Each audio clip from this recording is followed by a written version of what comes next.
At a global philanthropy gala, my father-in-law smirked. Some people write history, some are footnotes. I waited 22 years. When the reckoning came, I exposed every financial fraud he'd buried. He lost his foundation's awards, honorary degrees. His descendants were legally barred from serving on non-profit boards due to the scandal. His family name was scrubbed from every charity wing, museum plaque, and endowment fund, replaced with the phrase "revoked" for malfeasance. I'll start with this. I wasn't poor growing up, but we were the kind of family where getting a second scoop of mashed potatoes felt like a win. My dad was a mechanic. My mom cleaned offices. We didn't talk about trust funds or foundations. We talked about overdue bills and duct taping shoes. So when I married Justine Delacroix, it was like walking into another planet. Her father, Martin Delacroix, wasn't just wealthy, he was respected, revered. People in suits dropped their voices when they said his name like they were talking about a god. He ran the Delacroix Initiative, a massive philanthropic organization with offices in New York, Boston, Chicago. His name was on plaques in hospitals, art galleries, libraries. He gave money to causes and somehow made money off the giving. I met him in 1997. He didn't look me in the eye the first time we shook hands. Just muttered and asked what school I'd gone to. I said Rutgers. He didn't say a word after that. I could tell he thought I was trash. He never said it directly, Martin was too polished for that, but it came through in 100 ways. How he'd leave the room when I spoke. How he once handed me his car keys at a fundraiser because he thought I was valet. The worst was the night at the Waldorf Astoria in 2003. It was some high-profile global charity event. People were wearing suits that cost more than my car. I was there with Justine. We'd been married 6 years by then. We had 2 kids. I was running a small but stable accounting firm out of Hackensack. Everything was going fine until the speeches. One of the co-chairs made a toast and started handing the mic around to a few distinguished guests.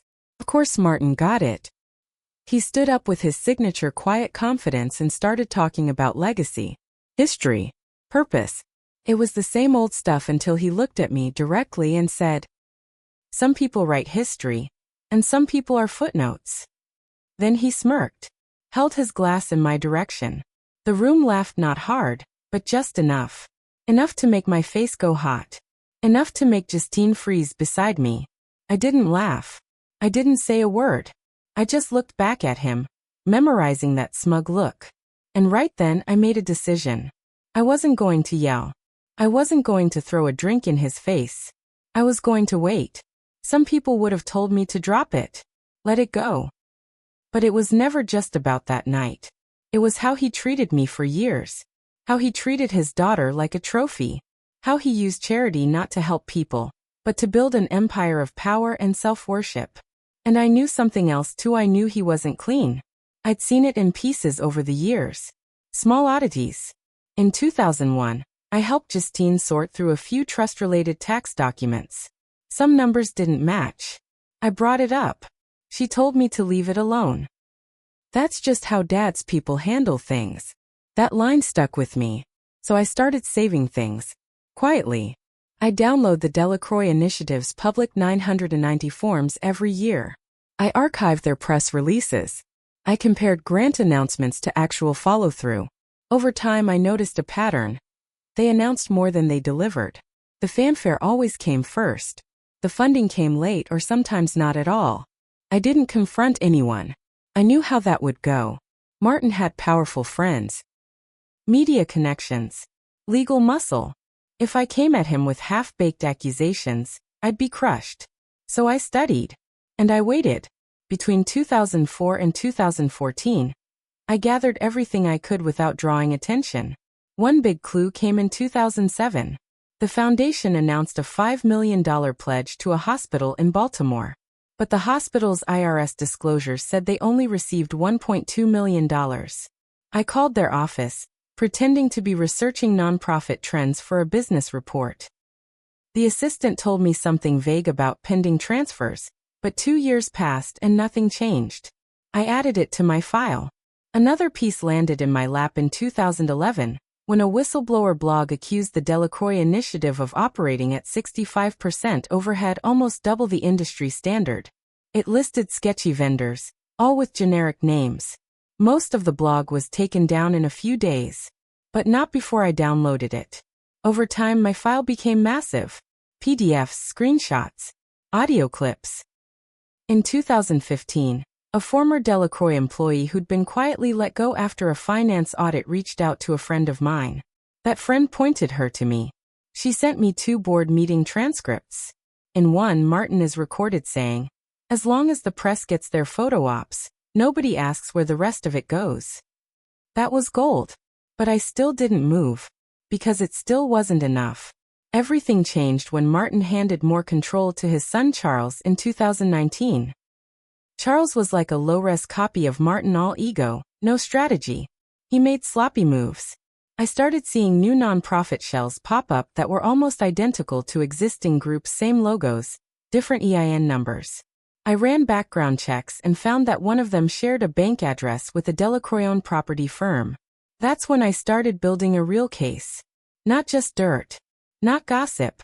A prosecutable chain. By then, I'd built connections in the journalism world. I handed everything I had to an investigative reporter I trusted off the record. We met in person 3 times. I gave her everything: the shell companies, the diverted funds, the fake grants, the wire routing reports, the whistleblower memos. It took her 8 months to vet everything. We weren't rushing. We wanted it to hit hard and stick. In fall of 2023, I heard about the gala. The Delacroix Foundation's 50th anniversary. Held at the New York Public Library. Huge guest list. Martin, though fragile and sick, was being honored with a Humanitarian Lifetime Award. That was our moment. 1 week before the gala, the story dropped in the New York Times and ProPublica simultaneously. Empire of Fraud. How the Delacroix family used charity as a personal ATM. The article was devastating. Years of manipulation. Millions redirected to real estate. Multiple grants that never existed. Martin's own statements. Fake board members. Photos of charity work staged in empty buildings. It sparked national outrage. 3 universities cut ties in the first 2 days. Then the museums followed. Then the hospitals. Every wing, every hall, every plaque that said Delacroix was reviewed. And then came the phrase that replaced it. Revoked for malfeasance. It showed up everywhere. Martin hasn't been seen in public since. Charles is under investigation. The foundation's accounts are frozen. My ex-wife Justine filed for divorce shortly after the scandal hit. She claimed she didn't know anything. Maybe that's true. Maybe it's not. But this isn't over yet. There are still more people involved. More assets to uncover. More dirty donations to trace. I'm working with a team now: lawyers, journalists, former staffers, and we're peeling back layers. Because I'm not just trying to destroy a man.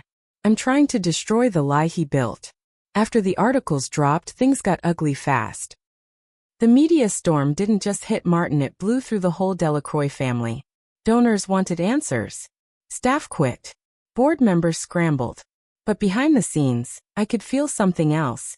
They were looking for a scapegoat. And they picked me. 3 days after the expose, I got a call from a blocked number. It was Justine. "You need to stop whatever this is," she said, her voice tight. "They're saying it came from someone who had inside tax access. They're saying it was you." I stayed quiet. She kept going. "My brother's lawyers are talking about defamation, stolen documents, cybercrime. If you're behind this," I cut her off. "Are you seriously warning me right now?" She didn't answer. She didn't need to. That call wasn't about asking. It was a threat. That week, I got hit with 3 cease and desist letters, all from different law firms, all tied to Delacroix assets. They accused me of everything from hacking to slander to intentional emotional sabotage. Emotional sabotage? That was rich coming from people who'd embezzled donor money meant for cancer kids. They thought they could bury me in paper. But I was ready. I'd been an accountant for over 20 years. I knew how to document. I knew what to save, what to flag, and how to cover my steps. More importantly, I knew how to make things public at the exact right time. So I countered. I leaked more. I sent the press 3 audio files I'd been holding back: phone calls between Charles and a private banker in the Caymans. He was laughing about non-profit laundering. His words, not mine. I also sent over a spreadsheet of wire transfers that proved Delacroix funds were used to buy a luxury condo in Miami for foundation retreats. That condo was later sold to an LLC that Charles's wife owned. Once that hit the press, the narrative changed fast. It wasn't just about Martin's past. Now the heat was on his kids. Here's something I learned. Wealthy families are loyal, until money's at risk. Martin's nephew, Grant, who'd been on the board since 2009, flipped. He contacted the feds and offered testimony in exchange for immunity. He gave them internal emails showing Martin personally approved shadow grants to entities that didn't exist. Some of those entities? Tied to campaign bundling, political crimes. Then came the real twist. Justine was listed on one of the inactive LLCs used for donation routing. Her name was on the paperwork. She called me again. She was panicking. I didn't sign anything. I didn't even know about it. I believed her. But I didn't feel sorry. Not even a little. Around this time, something unexpected happened. A retired IRS fraud investigator reached out to me through the journalist I'd worked with. He told me he'd been watching the Delacroix Foundation for years, but never had enough evidence to open a formal inquiry. My file, the one I'd spent over 2 decades building, was airtight. I'm not exaggerating, he said. It's one of the most complete private case files I've ever seen. He offered to act as an independent liaison to the DOJ task force now circling the Delacroix estate. I said yes. Quietly. That's when it got even bigger. Turns out, Martin's foundation had ties to other major charitable groups, cross donations, consulting fees, shared board seats. Some of those groups started to panic too. One even tried to distance itself with a public statement blaming a few rogue actors. But the documents showed Martin was paid consulting fees through them even after retirement. Now they were being investigated too. One domino tipped the next. They didn't go down quiet. A fake story leaked online claiming I'd been paid to manufacture evidence. A shady, anonymous source claimed I'd doctored audio and stolen documents during my marriage. The article ran on a few gossip sites before being pulled. But the damage was real. My clients started asking questions. I lost 2 long-time contracts. My kids got harassed online. Someone even egged my car one night. It was clear. The Delacroix name might be poisoned, but they still had fangs. I pushed forward anyway. Because I had one more card to play. Years ago, I think it was 2006, Justine had asked me to scan some old files from a storage unit. I didn't think much of it back then. But one of the folders had a thick envelope marked Private Drafts. Inside were papers from Martin's early days, the ones before he became a philanthropy god. And one of those papers, a typed memo describing a donation cycling scheme, involving a shuttered orphanage, a foreign contractor, and something called MDR Holdings. The memo was written in his own words. Sloppy, overconfident. It read like he was brainstorming how to reframe fraud as donor diversification. And at the bottom, a signature. Martin's, dated March 1994. Kept it. Never said a word about it. Until now. The 1994 memo should have been enough to bury him on its own. But I was starting to realize something. Martin knew this might happen one day. I think he always feared that someone, maybe not me, maybe anyone, would come looking. He was too careful, too rehearsed. Even his crimes were calculated to leave wiggle room. So when I handed the signed memo over to the federal task force, they paused. One agent told me flat out, "This is big. But if he claims it was a draft, a theory, or never acted upon, it may not hold in court." I felt something shift inside me. This man had stolen millions meant for sick kids in public schools. He'd bought silence, built fake organizations, and poisoned how people trusted charities, and he might still slip through. Unless I pushed deeper. I went back to that name, MDR Holdings. It wasn't easy to trace. It had no website, no employees, and the public address listed in Wilmington, Delaware, was a rented mailbox in a UPS store. I hired a private forensic accountant.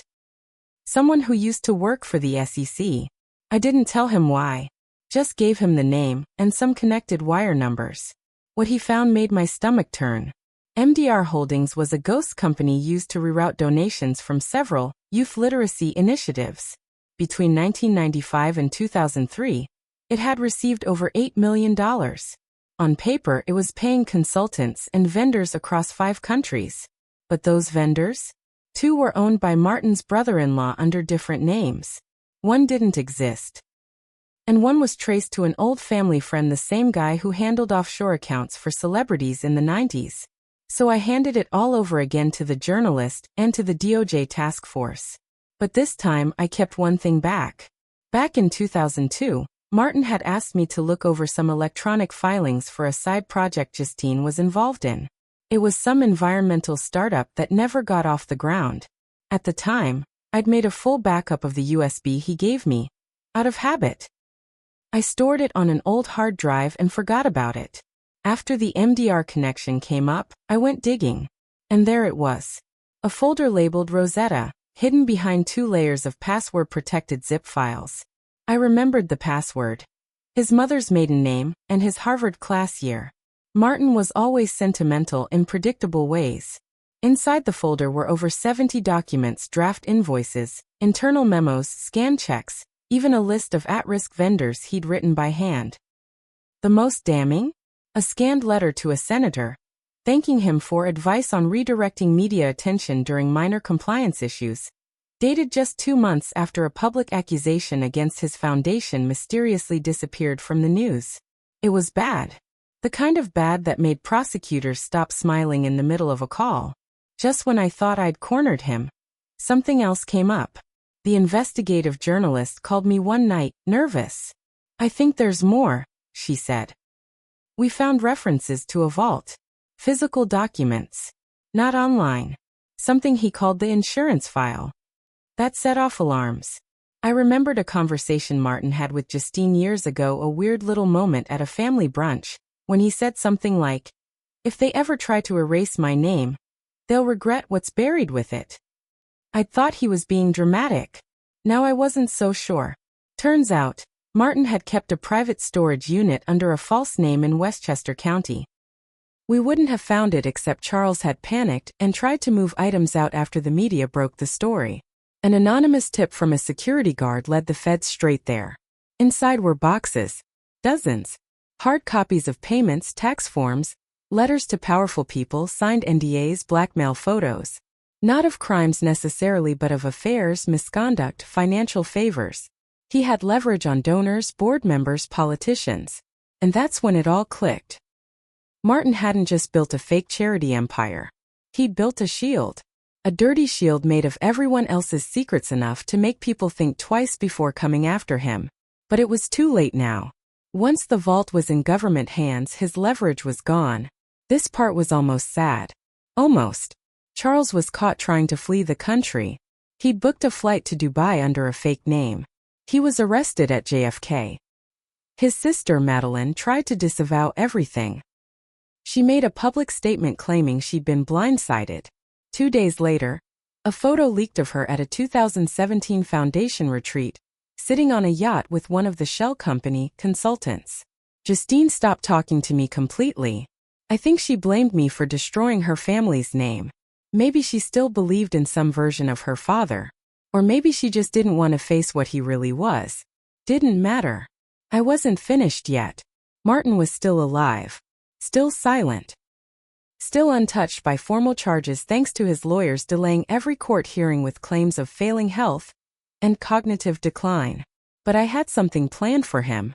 Something that couldn't be blocked or buried. They thought he'd get away with it. Even after everything we exposed, the false donations, the offshore accounts, the blackmail files, the fake vendors, Martin Delacroix was still avoiding court. His lawyers played every trick. Filed delays. Claimed he was too sick, too old, too frail to stand trial. They even submitted medical records that confirmed cognitive decline. He was faking it.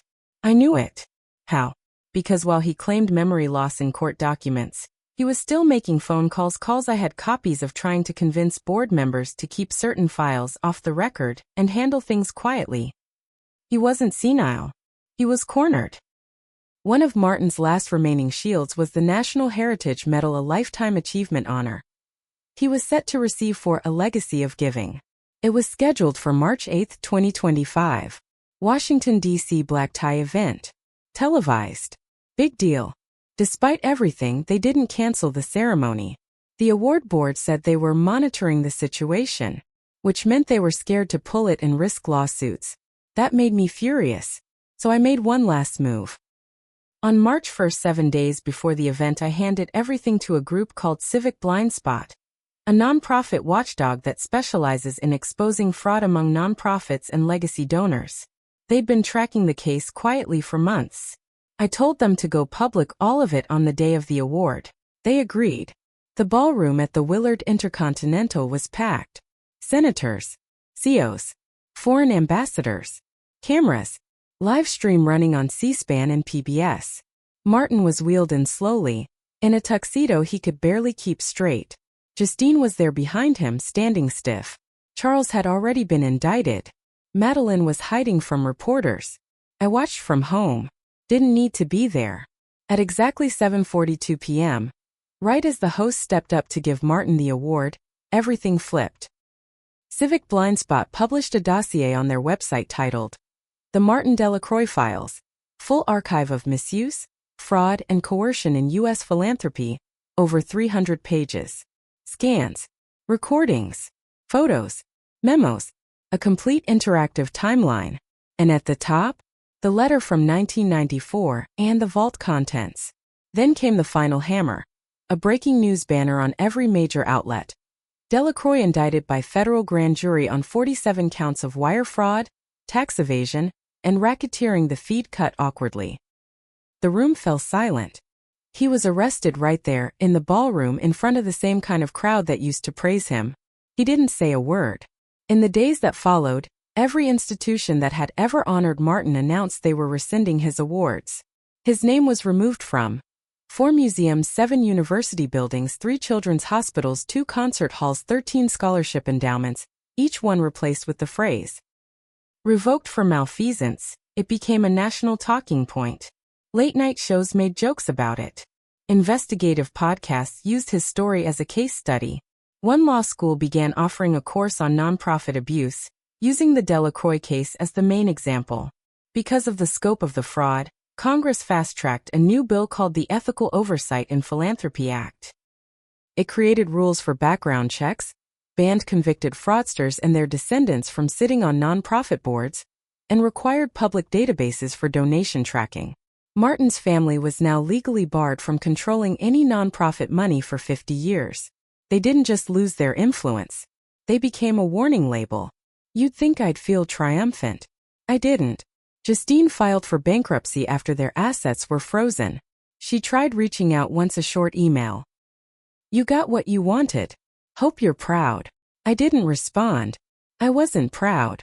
I wasn't ashamed either. I was just done. I'd spent 22 years waiting, planning, documenting, preparing, watching him lie and rise while the world clapped. Now his name meant nothing. His medals were gone. His honorary degrees stripped. His legacy reversed. No more museum wings. No more smiling portraits. No more humanitarian visionary. He died 6 months later in a federal hospital alone. They cremated him. No funeral was held. No one wanted to be photographed saying goodbye. 2 weeks after his death, I received a package. No return address. Just a small black box with a handwritten note inside. It said, "You were always smarter than they gave you credit for. You made history." Gee, I don't know who G is. Maybe someone from his circle. Maybe someone who helped me quietly. Doesn't matter. The box had one thing inside. A small metal plaque. The kind you'd find under a painting in a gallery. It read, "Martin Delacroix Legacy Exhibit Revoked for Malfeasance." I smiled. Not because it was over, but because finally, he became my footnote.